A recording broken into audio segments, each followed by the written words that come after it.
She thought fame would fix her. But it nearly broke her. Her story is one of tragedy, betrayal, heartbreak, and resilience. She achieved superstardom in a male-dominated industry and battled personal demons, all while maintaining her innocence and integrity. This is the fascinating tale of the one and only Sinead O'Connor. Sinead was born in Dublin, Ireland on December 8, 1966. She grew up in a rough neighborhood with a troubled family. Her parents were too caught up in their own issues to give their daughter the love and attention she needed.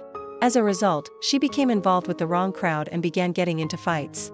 When she was just 15 years old, she gave birth to her first child, a baby boy who died after just 2 days. This devastating experience left her traumatized and she attempted to take her own life. Luckily, she survived the suicide attempt and was sent to a psychiatric hospital where she spent 6 months recovering. After being released from the hospital, she channeled her pain and anger into music and began performing in clubs around Ireland. In 1985, she got her big break when she was discovered by a music executive named Bill Graham.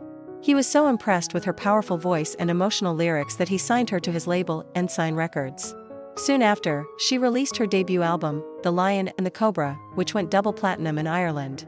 But despite her success, she was still haunted by her past. She suffered from severe depression and self-harmed by cutting herself. She also developed an addiction to alcohol and began abusing drugs. In 1990, she married a musician named John Reynolds, but the relationship was abusive and she was hospitalized several times. Eventually, she was able to get a divorce and move on with her life. It was around this time that she met the man who would become her second husband, a journalist named Frank Benadio. He was a lot older than she was, but this didn't seem to matter. They got married in 1992 and had 2 children together. Unfortunately, her marriage didn't bring her the happiness she had hoped for and she eventually filed for divorce again. Throughout all of this, she continued to make music, but her personal problems began to affect her career. She became increasingly erratic and difficult to work with, and her labels and management team tried to control her behavior. In 1999, she released an album called Faith and Courage, which was a departure from her previous work. It was a gospel album that featured mostly covers of traditional spirituals. Some critics praised it as her best work yet, while others panned it as being too religious. In the early 2000s, she began experiencing memory loss and other cognitive problems. She was diagnosed with lupus, an autoimmune disease that can affect the brain. This made it difficult for her to perform and she had to cancel many shows. Despite this, she continued to make music and tour sporadically. She also became a vocal activist for various causes, including animal rights and the rights of people with disabilities. In 2017, she released her 10th studio album, I'm Not Bossy, I'm the Boss. It was another departure from her previous work, this time featuring a more electronic sound.